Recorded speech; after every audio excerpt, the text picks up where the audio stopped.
vou sucumbir. Eu não vou sucumbir. Avisar na hora que tremer o chão. Amiga, agora segura minha mão.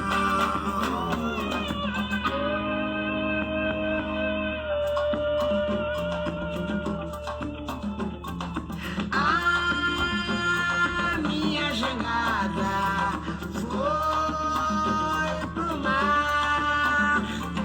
Pra minha jogada arriscar. Fixei o comentário. Fixei, tá fixado. Bem-vindo ao Happy Hour Farol de hoje. Bem-vindo a todos. Se chegue, fique à vontade. Hoje eu tenho o prazer de estar de novo desse modo aqui, remoto, online, com uma amiga, Jeane Santos, empreendedora, digital influencer. É muito assunto, a mulher poderosa, essa voz negra poderosa. É isso que ela representa para mim e para muita gente, porque ela influencia sim, tem ideias incríveis, contribui muito, mas muito para nossa sociedade geral, sociedade negra, e é muito orgulho que eu catei essa moça poderosa pra gente papear e conversar. Bem-vindo a todos!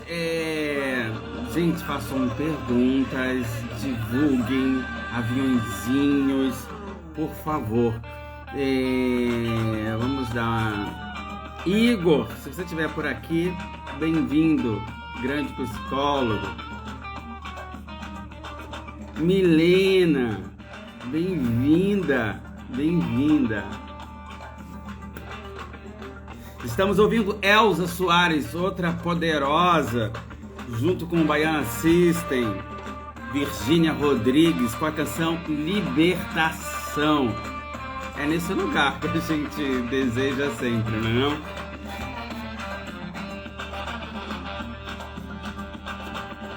Vou chamar a minha convidada, porque ela aparecendo, ela, atrai. Ela é poderosa. Com vocês, ela, Jeane Santos. Queria que entrasse assim logo, mas não é assim. Ó, venha poderosa!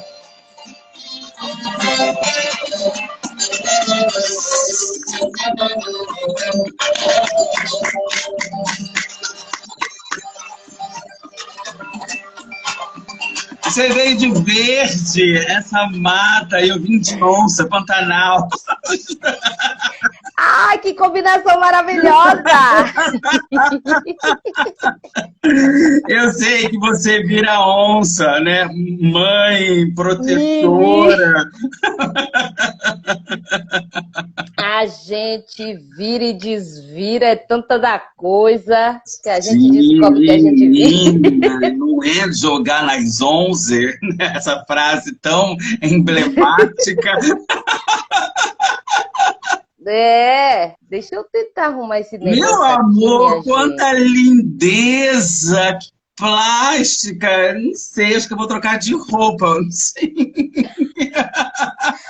Olha, gente, boa noite, primeiramente, né, aqui. Deixa eu falar, eu acho que eu nunca me senti tão estrela. Que anfitrião que o senhor é, né? Muito obrigada. Eu tava me achando muito diva.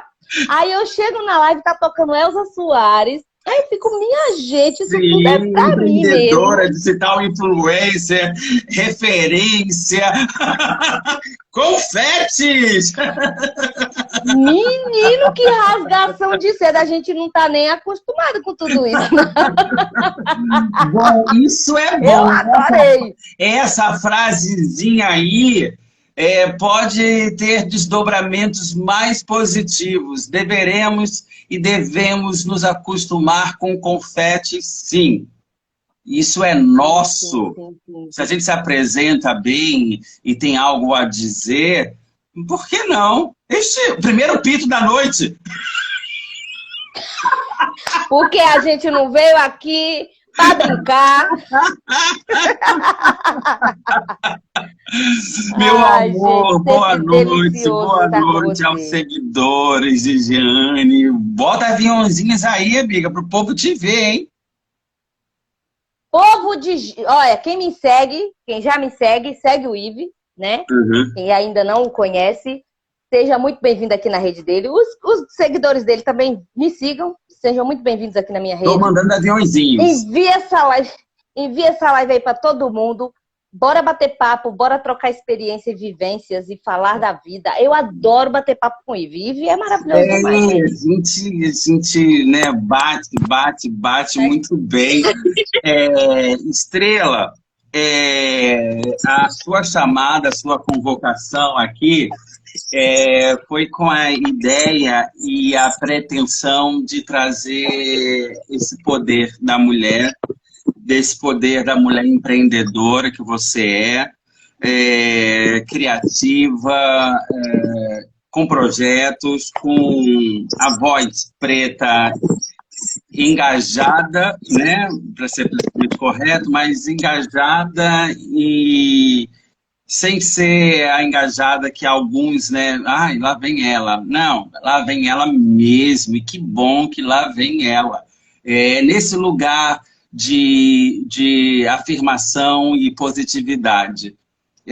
Muitas vezes nós, negros, né, pedimos pedíamos, olha, pela uma coisa estrutural, né? E já tem há muito tempo que a senzala se libertou e se virou. Há mais de 130 anos de abolição da escravatura, onde as mulheres, especificamente as mulheres que você representa, essa mulher, saiu, e sendo aqui da Bahia, né? Você é baiana também, mas radicada em São Paulo, aonde mesmo? Guarujá. Guarujá, fina. De um mar para um outro mar. Mar da Bahia e de Guarujá. Então, quando essas mulheres libertadas baianas encheram seus tabuleiros com seus quitutes, ali já estava estabelecido me parece, para algumas, o objetivo, que é comprar a sua carta de alforria e dali, pelo entendimento de hoje, né, nessa contemporaneidade que nós vivemos, ali já podia, a gente daqui agora, podemos falar, ali o empreendedorismo feminino existiu e começou.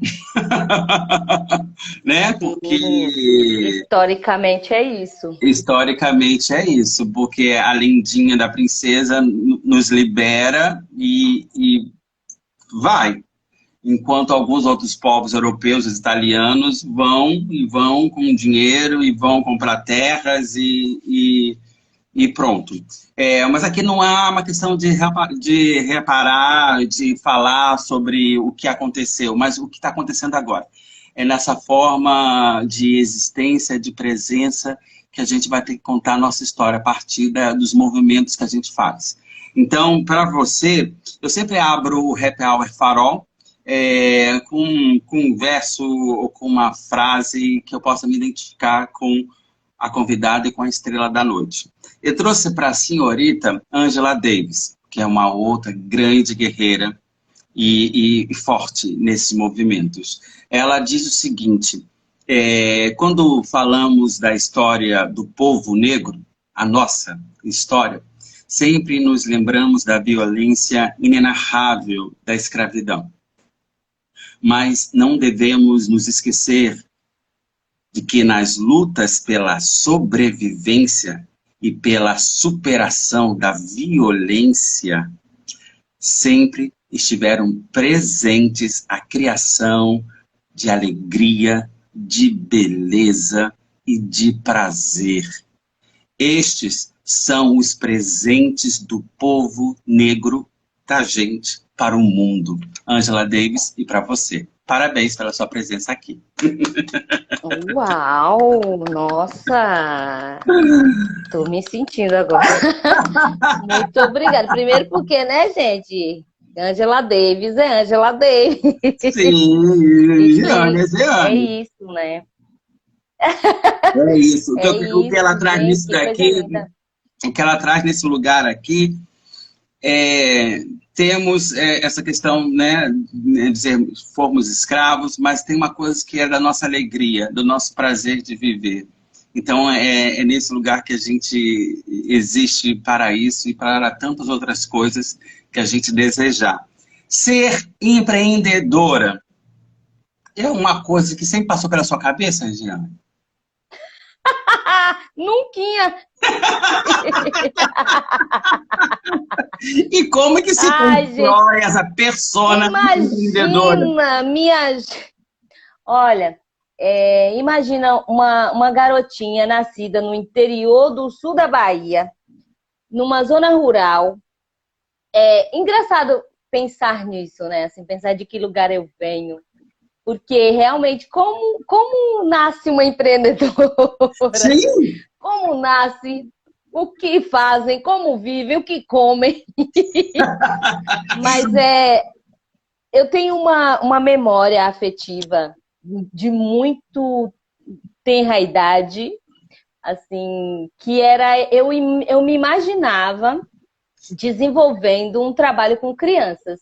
sim. Isso, sei lá, eu devia ter por volta de 6 anos, eu lembro, assim, onde eu estava segurando num cercado, assim, sabe? Eu tenho isso muito vivo. Mas, lógico, para uma criança isso não era empreendedorismo nunca, né? Então, Sim. ao mesmo tempo que eu penso assim, não, nunca imaginei que pudesse ser. Mas essa memória, ela ficou esquecida há muito tempo da minha vida. Então, as dores, os amores, os sabores que foram me atravessando, foram me afastando muito dessa ideia de que eu ainda tinha esse desejo. Boa noite para Uhum. quem está chegando aí. Boa noite, ó, Então, João, Gisele, desculpa, já que você parou, deu uma pausinha para dar boa tá. noite delicadamente. Ana, minha mãe, É, minha madrinha, Rosana, boa noite. Vi disse que eu sou a próxima milionária. E eu Sim, vou e quero levar você, eu quero muitas milionárias comigo. vamos vibrando. Né, ó? Vibra essa energia aí, que é isso que a gente quer. E aí eu esqueci, né? Minha avó falava muito sobre educação. Minha avó falava que a nossa saída era educação. Eu lembro disso muito, muito claramente, assim.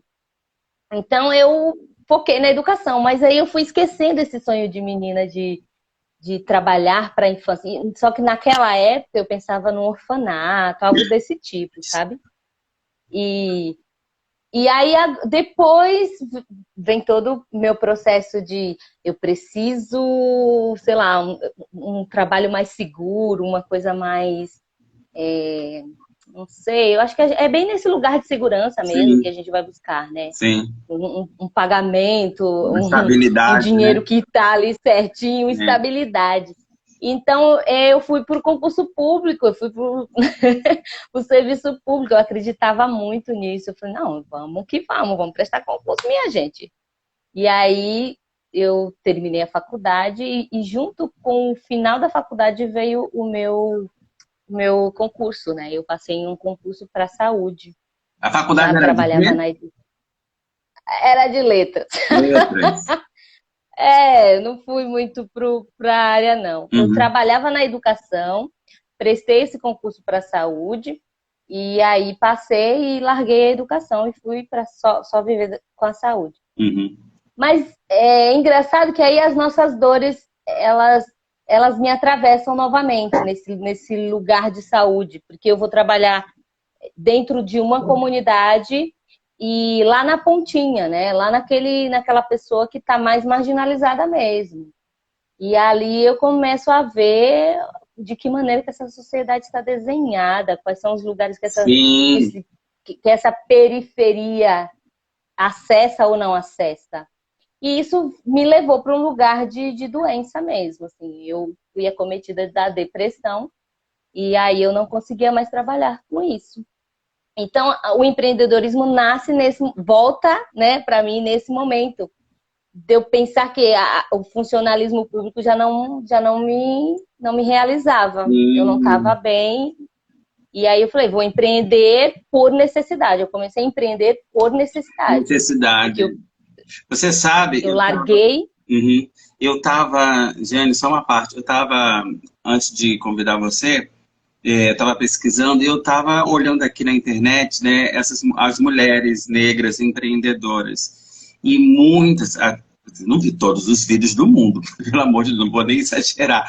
Mas, assim, o pouco que eu vi empreender para essas mulheres negras era nesse lugar de se virar, nesse lugar onde a escassez existia, ou alguma outra violência que surgia, e como que eu saio desse lugar, né?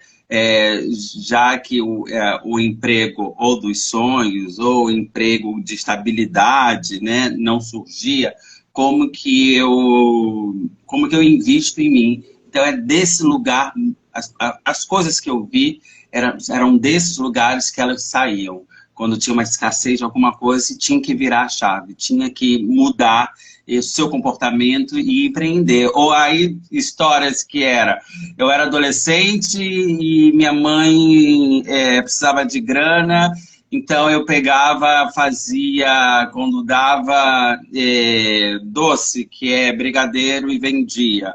A outra vendia perfume. E isso vai ganhando quando você tem esse entendimento que você está empreendendo, né? Uhum.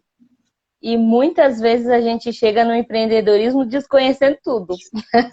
É muita vontade de fazer dar certo, mas a gente não tem as informações para aquilo dar certo de fato, né? Então a gente chega muito despreparado também. Hoje, felizmente, a gente consegue mais informações aí, né? Quer seja na internet, quer seja mentorias, a gente tem um acesso mais facilitado. Mas ainda a maioria das mulheres que vão, né, para esse lugar de empreendedorismo vão muito sem saber. E não foi diferente comigo. Eu cheguei crua, não sabia o que fazer.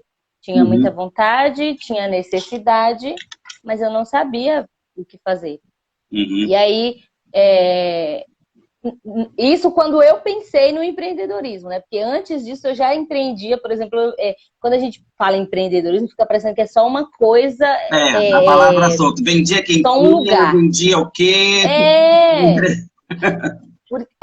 Vender revistinha de porta em porta é empreender. E foi assim que eu comecei, na verdade, né? Foi o meu primeiro meio de empreendimento. Mas eu não colocava isso nesse lugar de empreendedora. E aí, eu fazia juntamente com o meu serviço no funcionalismo público. E daí, quando eu terminei, foi que eu fui empreender numa loja infantil. Crua, sem saber de nada. Então, eu comecei meio assim, né? Eu quero que dê certo, é uma coisa que fala muito ao meu coração, é uma coisa, né? E aí, vamos que vamos. Mas não deu certo também. Não deu certo exatamente por isso, pela falta de preparo. Mas tentativas Mas como a gente né? é baiano e a gente é baiano, brasileiro e não desiste. Jamais. Mas não você tinha na galáxia. Sim, mas você fala também, você toca num assunto que é uma questão mesmo de gerenciamento e educação, né? Como pensar em ser empreendedor do zero, né? Sem nenhuma experiência e linkado em nenhuma formação, né? Eu acho que a gente peca por isso, assim, né? Ainda mais mulheres, né? Eu digo no papel da mulher, literalmente aqui, que você é a nossa personagem principal, né? Com seu histórico e tantas outras mulheres com as suas histórias, né? Como eu te falei, da escassez virar a chave. Além dessa vontade, né, de mudar de vida, de tentar outras possibilidades, como se configura literalmente e até de forma intelectual ou de estudos para que esse empreendimento ele tenha uma certa sustentabilidade, né, uma força que não envergue e quebre, mas que ainda você consiga ainda se salvar. Existiu nessa época apoios de conhecimento de uma pessoa que pudesse, naquele momento, contribuir com alguma informação, algo que você não sabia? Sim. Na época, eu lembro que eu me inscrevi aqui na rede social mesmo, num curso para ganhar uma bolsa. Era uma espécie de bolsa, né? E era um curso introdutório nesse meio do empreendedorismo, por onde começar. Era bem basicão mesmo, assim. Grupo Criativo é o nome. E aí eu me inscrevi lá na rede e eu ganhei. E foi extremamente importante para eu entender o que eu estava fazendo, para fazer sentido para mim, sabe? Sim.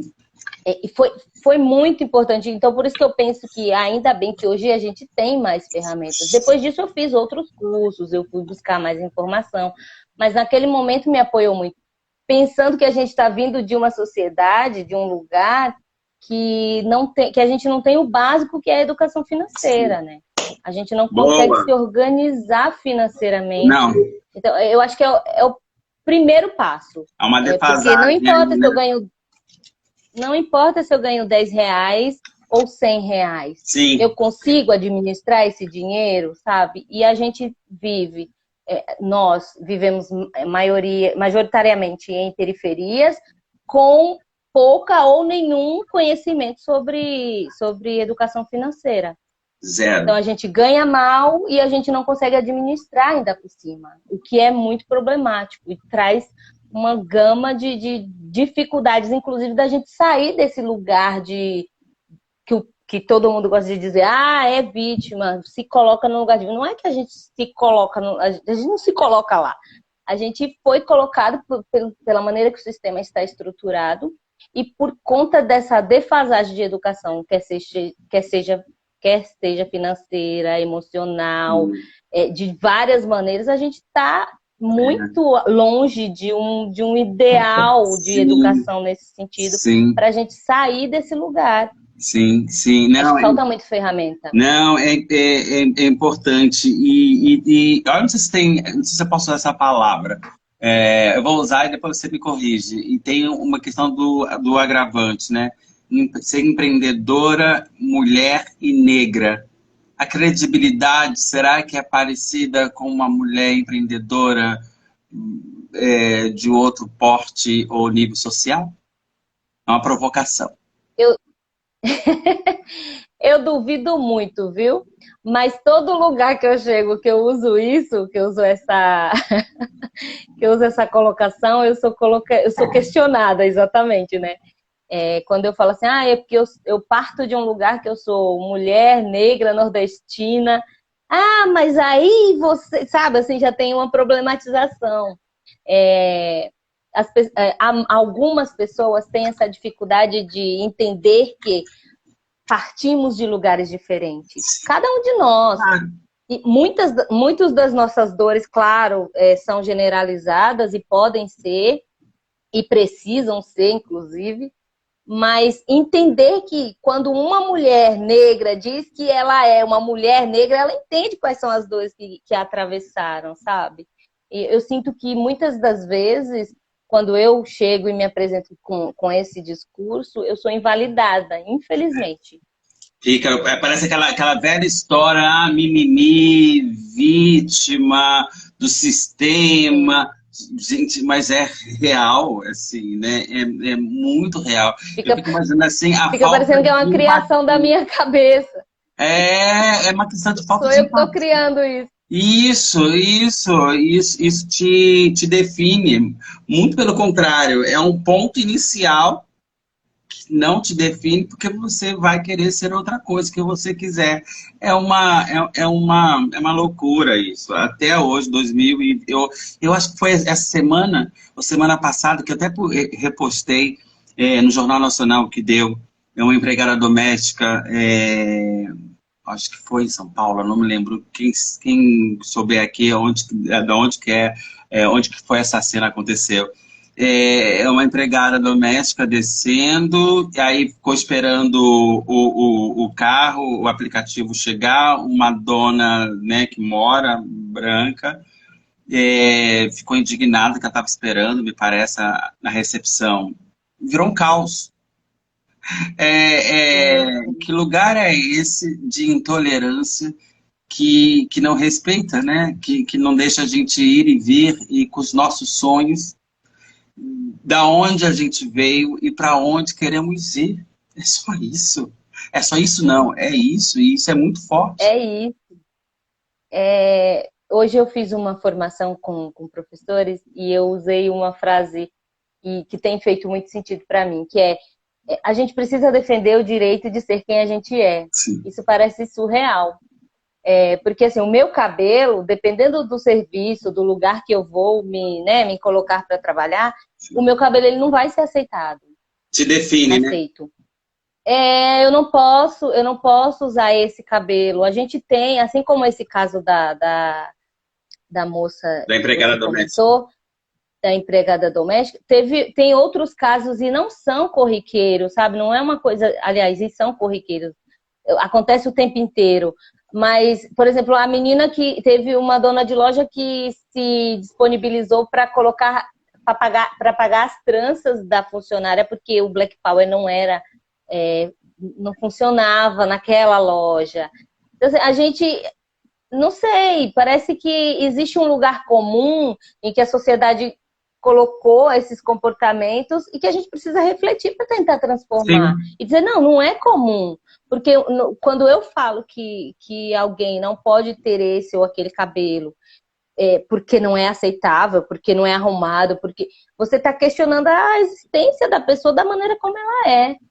É uma frase que eu uso muito no Poder, né? A gente pode ser quem a gente é, do jeitinho que a gente é. Esse é o nosso superpoder. Ser quem a gente é, do jeito que a gente é. Do jeito que a gente é. E parece que a gente parece que tem que ficar lutando para ser quem a gente é. Você pode pedir um favor, absurdo. Deixa eu existir. Caramba! Deixa eu existir. Não! Como assim eu não posso existir? Já é uma resistência estar aqui. Eu não posso nem ser do jeito que eu sou. Isso eu olho de maneira geral, viu, Ivy? Quer seja pessoas negras, quer seja pessoas trans. E aí a gente vai entrar... Quanto mais fora do comum, né, desse comunzão que a sociedade põe, mais oprimido a gente é. Então eu fico, gente, como assim eu não posso ser quem eu sou? Eu não posso existir da maneira como eu quero existir?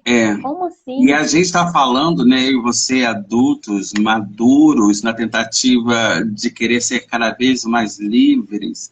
Eu fico pensando nas crianças.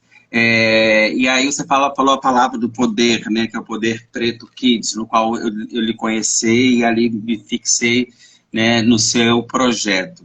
Eu queria falar de como ele se desenvolveu, o Poder Preto Kids, mas antes eu queria te mostrar uma coisinha e mostrar a todos que estão aqui. Eu vou apagar as luzes, porque eu vou virar a câmera e você fica aí, tá? Então aqui o diretor de corte é Lena. Calma aí, vamos lá. MC Sofia, Menina Pretinha.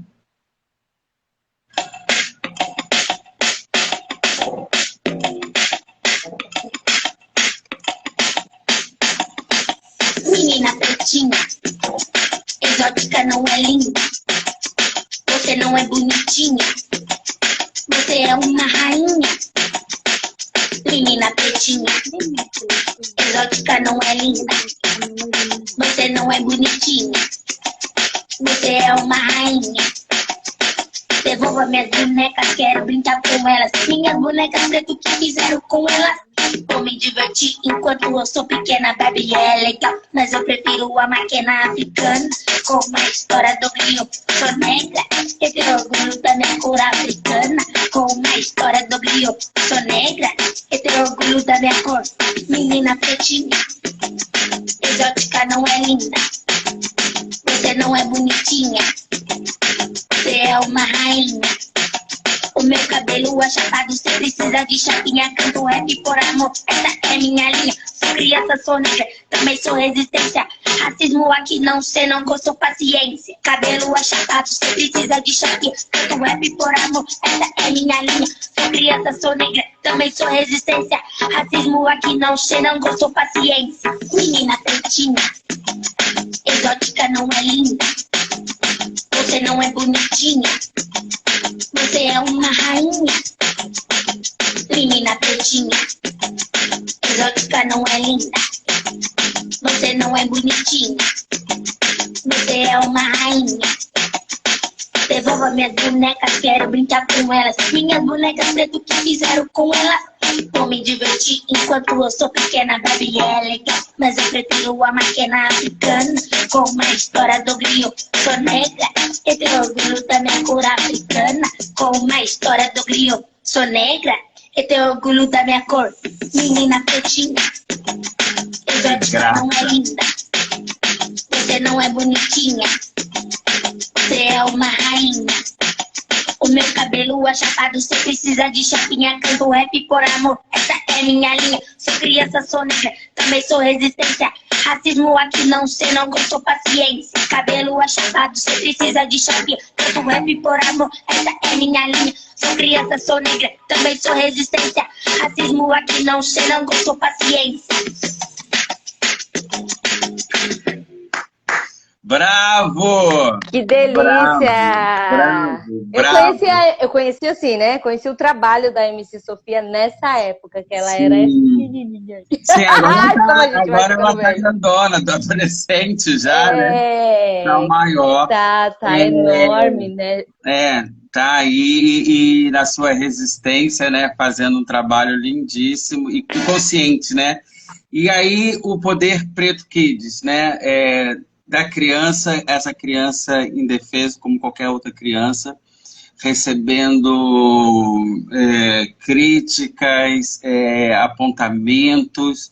Como é que se trabalha, como que o Poder Preto Kids surge e qual foi a necessidade? O poder ele nasceu do meu processo de cura dessa depressão, né? Então, a depressão foi muito um divisor de águas na minha vida, tanto nas minhas novas construções profissionais e também no surgimento do projeto Poder Preto Kids. Exatamente, porque dentro do meu processo de cura da depressão, eu entendi que muitas das dores que me trouxeram para esse lugar, né, da doença, foram questões raciais. Então, assim, não poder ter o meu cabelo, não poder ter esse nariz, não poder ter os olhos, assim, não ter lugar. Eu não tinha um lugar no mundo, né? Então, eu era preta demais para ser branca, eu era branca demais para ser preta, o meu cabelo eu tinha que usar uma química, e eu acredito que é um lugar de muitas de nós ainda. Eu sinto que aqui na internet a gente tem discutido isso, e isso parece que está muito mais avançado quando a gente fala de rede social. Mas quando a gente vem para o dia a dia, a gente vê muitas de nós ainda, não que não possa usar química, pode, você Sim. Tem escolha, você tem o livre-arbítrio, Pode aí você pode fazer o que cortar. você quiser, raspar, faz o que você quiser. Só que a problemática está em que muitas de nós ainda não está fazendo isso por uma escolha. Está fazendo isso por uma imposição social. Né? A gente não entendeu ainda que pode alisar, mas Sim. também pode não alisar. Então, o Poder Preto Kids nasceu nesse lugar de que eu senti que eu precisava dizer para ao menos uma criança que ela tinha o direito de ser quem ela era. Eu queria ser o adulto que eu precisei lá na minha infância, sabe? Assim, eu falei assim, eu vou ser esse adulto que vai olhar para uma criança e dizer assim, você é perfeita do jeitinho que você é. Se eu tocar uma criança, o meu projeto de vida já tá aí, ó, adiantado. E tem tocado. E eu fui muito bem acolhida, sabe? Assim, porque é esse lugar de dor mesmo. E aí as mães olhavam e falavam, não, alguém está dizendo o que eu precisava dizer para minha criança. Existem outras situações parecidas, tem outras mães que não sabem por onde começar a falar sobre isso. Porque eu queria chegar nessa criança antes de um episódio de dor. Eu queria que essa criança se reconhecesse e dissesse para si, de alguma maneira, não, eu sou incrível do jeitinho que eu sou. Ah, mas você tem um cabelo duro. Isso vai machucar muito menos quando a criança entender o quê? o cabelo dela não é duro, é crespo. E o porquê que é crespo? Então, quando a gente entende o porquê das coisas, principalmente quando a gente é criança, essa dor, ela não bate tão forte. Vai doer? Vai. Pode doer porque essa criança cresce, se desenvolve, e aí no seio familiar, onde ela se sente mais protegida, ela vai para o mundo, né? Então, é esse mundo que a gente precisa preparar. Então, isso fala dessa autoestima dessa criança, né? De falar da onde veio dessa ancestralidade, né? Da onde que eu vim, por que que eu tenho isso. E isso não é exótico, não é um lugar de algo que você olha assim, né? Não, muito pelo contrário. Então, reafirmar isso para a criança e ter os pais, né, ou qualquer responsável por uma criança negra, trazer essa ideia da supervalorização da sua identidade, né? Do seu jeito de ser, que é construído. A criança nasce e desenvolve. Daqui a pouco, quando ela chega adolescente, ela pode ser uma outra coisa. E outra coisa, cada vez reafirmando esse seu lugar. Que uma cor não seja o limite. Não tem mais sentido isso. Né? Por mais que tenhamos pessoas ainda ignorantes. Eu acho que passa por esse viés da ignorância. Não saber que esse mundo é cheio de povos diferentes, somos diferentes, perante as leis, que algumas leis não pegam. Mas somos diferentes, isso é óbvio. Então, quando você traz a ideia do poder, que você traz essa coisa da autoestima, você tem, há quanto tempo tem esse projeto? O poder está indo para o 3º ano. 3º ano. E do primeiro ano, você consegue fazer uma retrospectiva? O 1º ano, 2º ano, sobre os avanços ou coisas que não avançaram na perspectiva dos pais ainda não conseguirem atravessar para um lugar mais tranquilo? Assim, a minha perspectiva, da maneira como eu olho o projeto, né? Eu acho que a gente avançou muito no debate, principalmente com mães de famílias principalmente com crianças de famílias interraciais, porque o colorismo, ele é meio que uma charada, né, na nossa sociedade. Quando você olha, assim, a criança, a gente sabe que quanto mais clara, mais acesso ou mais aceitável esse indivíduo será na sociedade. Então, o mais próximo do branco, ele vai ser beneficiado aí socialmente. Mas as famílias que eu mais tenho atendido, que são as que mais me apresentam dúvidas, são realmente essas mãe branca com a criança com traços negroides, né?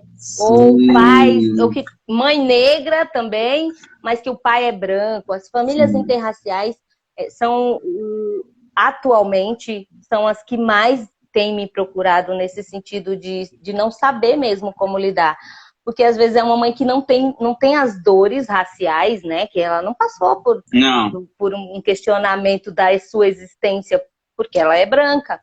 Então ela não sabe. Ela sabe que dói na filha dela, no filho dela, mas ela não sabe por onde começar. E aí a gente vai tentando desenvolver estratégia. E eu gosto, uma coisa até que você disse ainda há pouco, que é entender que nós somos todos diferentes, né? Eu gosto muito dessa frase. Todos perante as leis. Muito, mas que a gente é mesmo diferente. Então, de repente, para trabalhar a autoestima da criança, eu vou precisar entender qual é a dor dela, né? Às vezes é o cabelo, às vezes não, às vezes é o nariz, às vezes é o tom da pele. Então, a gente precisa entender essas individualidades e aí focar numa estratégia exatamente para suprir essa necessidade emocional dessa criança, dessa família. Sim. Então, o poder, ele cresceu muito nesse sentido, né, da gente fazer esse atendimento às famílias interraciais, até porque existe uma problemática aí quando a gente fala de família interracial, né, a palmitagem, não sei o quê, se coloca, já coloca nesse lugar, que é mais um problema que a gente vai precisar desenrolando aí. Sim. Muita coisa Jeane, né, não geri de maneira assertiva, e aí foi se perdendo pelo caminho.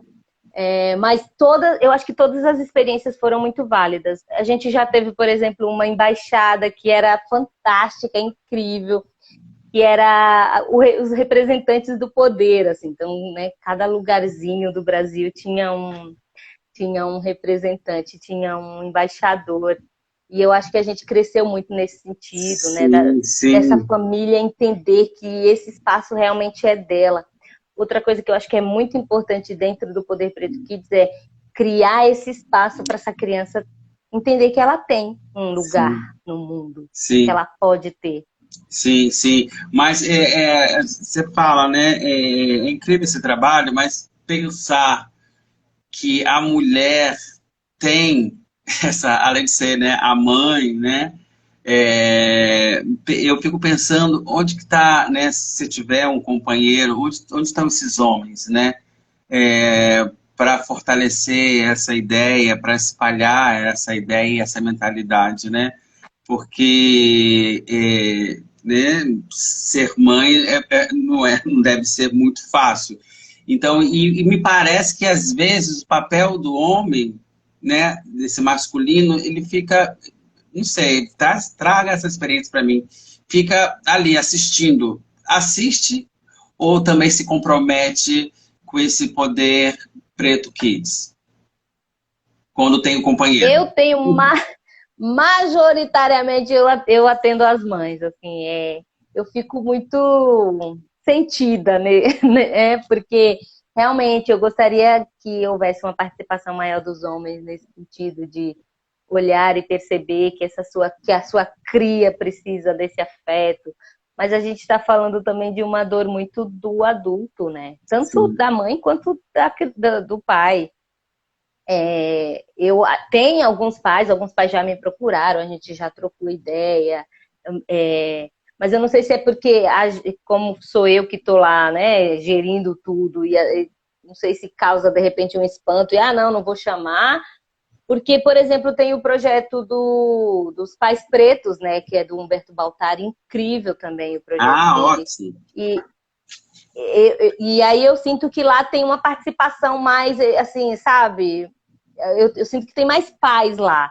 Então, não sei se de repente é mesmo por essa gênero para gênero, né? Pode ser isso, né? Eu não sei, mas eu já atendi pais, mas a minha grande maioria realmente é mãe.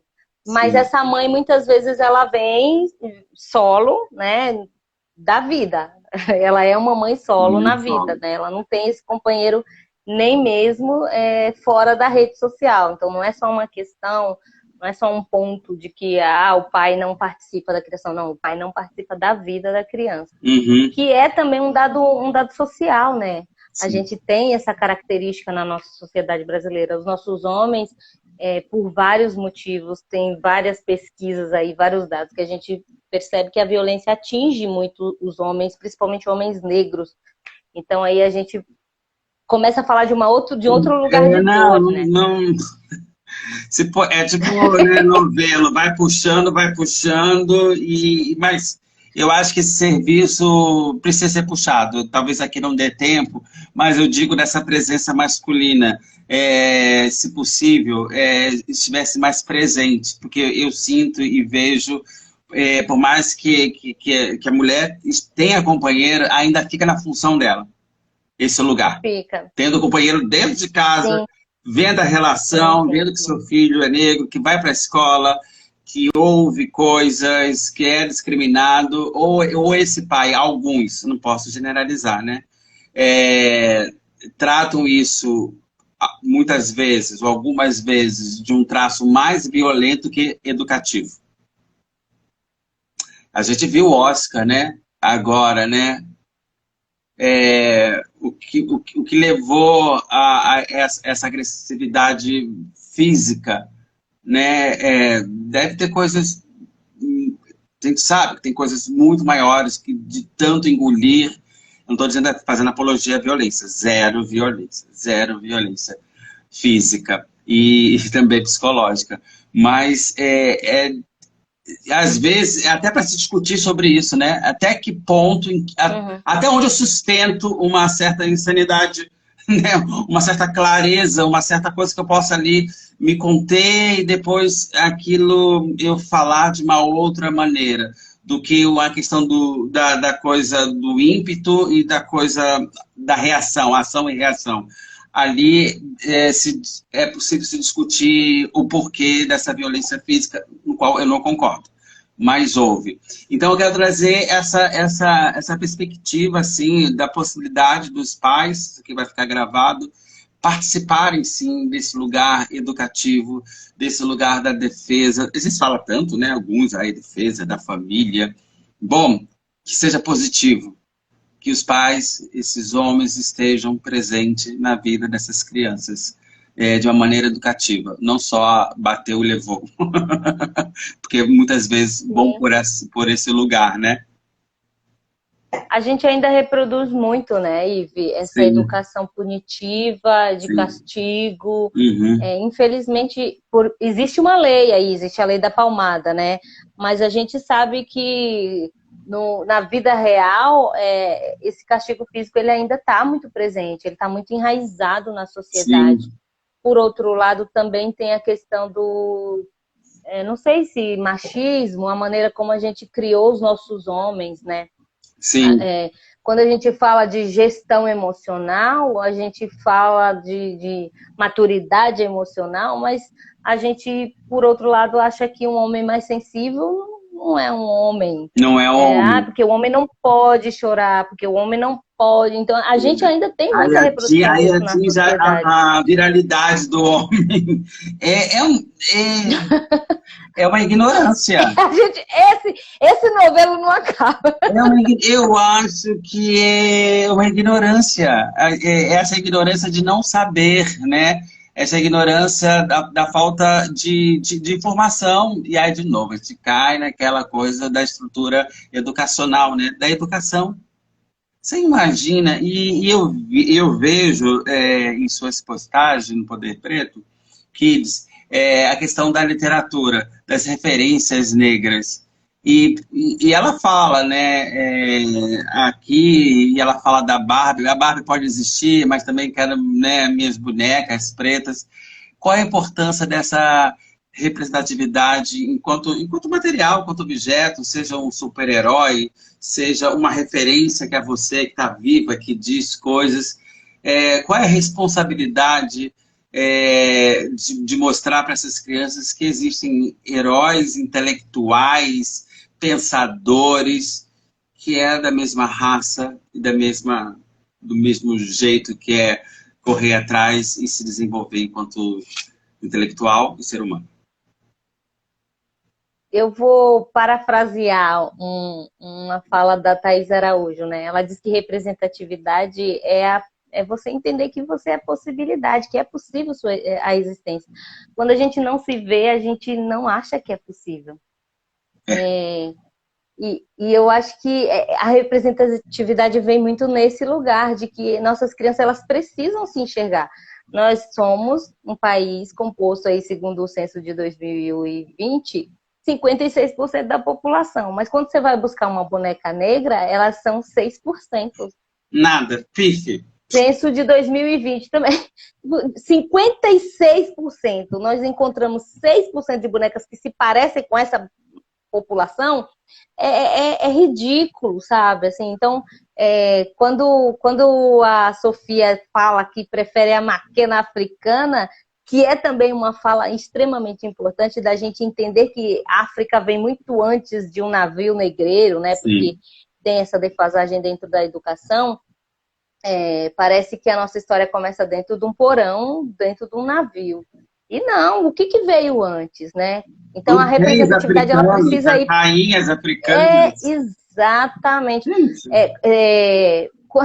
Quando eu sigo os perfis negros aqui na rede, eu vejo, parece que é tão óbvio isso, sabe? Assim, claro, a gente vê, descende de reis, rainhas, guerreiros, Isso já é dito de uma maneira tão natural e tão bonito de ver, mas aí, novamente, eu gosto de trazer sempre para a minha realidade. Porque quando eu vou ali na minha esquina, no meu barzinho, as crianças que estão aqui, elas não sabem dessa referência. Porque, primeiro, a família não tem esse conhecimento, a escola, infelizmente, ainda não tem essa apresentação. Não. As nossas escolas ainda ensinam que o Brasil foi descoberto por Pedro Álvares Cabral, que não tinha indígena aqui, gente. Não. Chegou aqui, estava tudo abandonado, vamos dar um jeito. Então, assim, o nosso currículo escolar é muito, muito... Ave Maria! Aí a gente fica consciente dessas coisas, aí precisa do quê? De terapia, gente, para lidar com todas essas informações. Para processar. Porque não dá. A gente precisa de terapia. Eu até entendo, eu falo assim às vezes, olha, tem umas coisas que eu não ia sentir falta se eu desaprender. A gente vai ganhando uma consciência e vai fala, gente, eu não vou ficar fã. Não vou, gente, é muita coisa maluca nesse mundo, nesse Brasil de meu Deus. Parece que tem que dar 10 passos para trás para conseguir na frente, não é isso? Não, é complicado e a gente vai batendo na mesma tecla, educação. Educação escolar, educação na instituição familiar, trazer essas ideias no jantar, no lanche, no café da manhã, ver os absurdos que acontecem e dizer da maneira, se possível, didática, mas dizer para as crianças. Porque... E aí, Ive, tem mais uma questão quando a gente fala desse diálogo familiar. Porque se é uma mulher negra, se é uma família negra, principalmente, a gente está falando de pessoas que trabalham muito e que pouco têm tempo, por exemplo, para estar presentes na vida, no diálogo com essas crianças. Então, assim, o Poder Preto Kids, ele vem também nesse lugar, sabe? Não estou querendo ocupar o lugar da mãe, do pai, jamais. Mas no sentido de fortalecer essa mãe, de dizer, olha, eu entendo que a jornada é pesada. Eu entendo porque eu aqui também tenho uma jornada que não é fácil. Eu me sinto privilegiada hoje porque eu posso trabalhar de casa. Mas eu fico me imaginando se eu não pudesse, sabe? Você tem um filho, né? Se eu tivesse que deixar... Tenho um filho. Se eu tivesse que deixá-lo na escola, e aí, com 5 anos, o meu filho já estuda meio período, e aí eu teria que ter alguém para buscar essa criança, para ficar o outro período. Sim. Se eu não tivesse essa liberdade. Eu trabalho com rede social, eu trabalho aqui na internet, eu trabalho online. Então, assim, eu sei que está facilitado assim, né? De certa forma para mim. Mas para essas mães que são, por exemplo, empregadas domésticas, que deixam o seu lar para ir cuidar do lar do outro. E não tem essa facilidade de sair no meio do expediente para ir buscar o filho. Cuidadora do filho dos outros e não tem tempo para cuidar do seu, para circunstâncias do pão de cada dia. É um ciclo que se viciou por muitos anos, né? A gente deveria romper isso, mas não sei como, né? Estando aqui, falando sobre isso. Uma outra provocação, você tem um filho de 5 anos. Como é que é essa relação de tudo que você disse com o seu filho nessa questão da escola, ele é negro, e como que é essa... santo de casa faz milagre ou não? Santo de casa é o que mais faz milagre. Que bom. Eu também creio nisso. Santo de casa é o que mais faz milagre. Essa fala aí precisa ser revista, viu, minha gente? Muitas falas, Diane. Muitas falas. Muitas, verdade. Culturalmente, muitas. Em função dessas falas. Se a gente for catalogar é coisa, viu, que a gente precisa refazer. A gente vai fazer um glossário de novo com essas frases e reverter o sentido, ou dar novos sentidos. Porque a gente ainda não entendeu, mas a gente vai entender, eu creio, o poder que tem a palavra, o poder que tem as nossas afirmações na vida das pessoas, o quanto as nossas palavras podem acender ou apagar a luz de vida nas pessoas. Gente, a gente precisa aprender isso. Então ele está bem, né? Ele está bem, mas a gente teve 2 episódios racistas nessa nova escola que ele tá. E exatamente por isso que hoje eu fui lá fazer fazer um bate-papo com os professores. Eu diria um BO. E ele, novamente, ele é uma criança, eu entendo que ele tem seus privilégios, primeiro porque tem uma mãe que tem razoavelmente aí consciência racial, segundo que é uma mãe que abre a boca e fala, e terceiro porque tem a pele clara. Apesar de ter o Black Power, o narizinho assim, né, mais característico, com os traços negroides, ele tem a pele mais clara que a minha. Mas isso não o isenta do racismo, né? Ele já foi... já falaram que o cabelo dele é duro, já falaram que o cabelo dele não molha. Ano passado ele pegou ele mesmo, cortou o cabelo e queria ir para a escola só de touca. E ele tem uma paixão no Black Power. Mas aí nessa fase foi muito difícil de lidar, assim. Porque ele não queria... por um lado, ele não queria cortar o cabelo de fato, né? Ele queria esconder, mas também não queria... não queria cortar, mas não queria aceitar. E aí ele já deu uma crise existencial com 4 anos, minha gente. Não, mas, não, assim, isso não é normal, gente. Isso não pode. E aí a gente precisa. É isso que a gente precisa discutir. Eu não vou rir, porque isso não é normal. Isso não é normal. A gente não pode colocar isso num lugar comum isso é um comportamento normal, como não é. Não é. Nem rir sobre esse assunto. Pode ser. E eu fiquei pensando em nem rir sobre esse assunto. Eu não estou dizendo assim, dar um peso exagerado, mas não, isso não é normal. Não é normal, não vamos deixar que isso aconteça. Não pode, não pode. Deixa eu lhe dizer, nosso tempo é curto, porque o Instagram está cortando 1 hora, já percebeu? Além de tudo que você disse gloriosamente, além de gerente estratégico de perfil para alavancar as redes sociais do povo, é um trabalho, rede social é um estouro, né? É um trabalho, também é um jeito de empreender, né? Sim, sim. Hoje eu estou empreendedora como social media, né? Então eu gerencio redes, eu produzo conteúdo.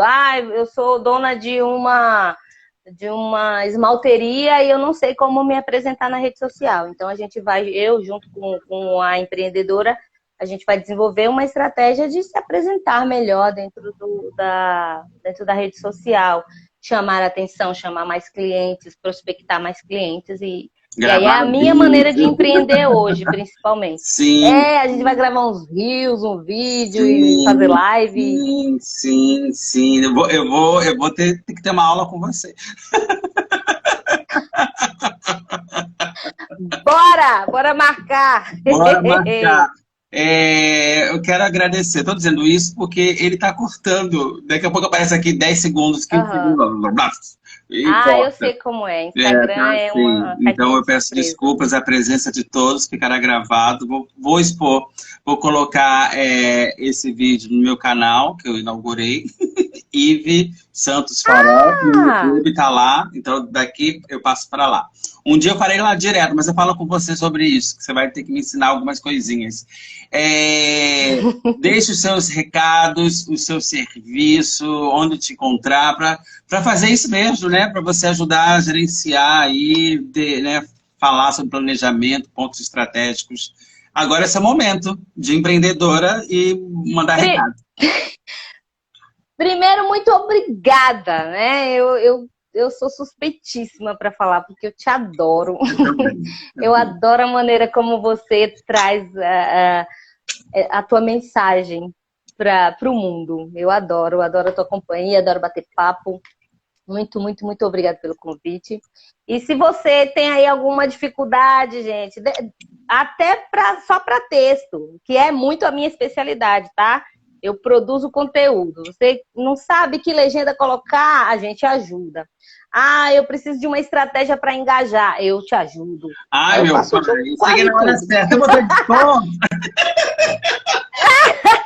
Bora para esse desconto, minha gente. Então, chama lá a Jeane _ e segue também o Poder Preto Kids. E a gente tem um monte de gente bacana lá no Poder também. A gente tem parceria. A gente fala de amor, fala de afeto, fala... Que isso, A gente evita falar de dor, mas isso é necessário.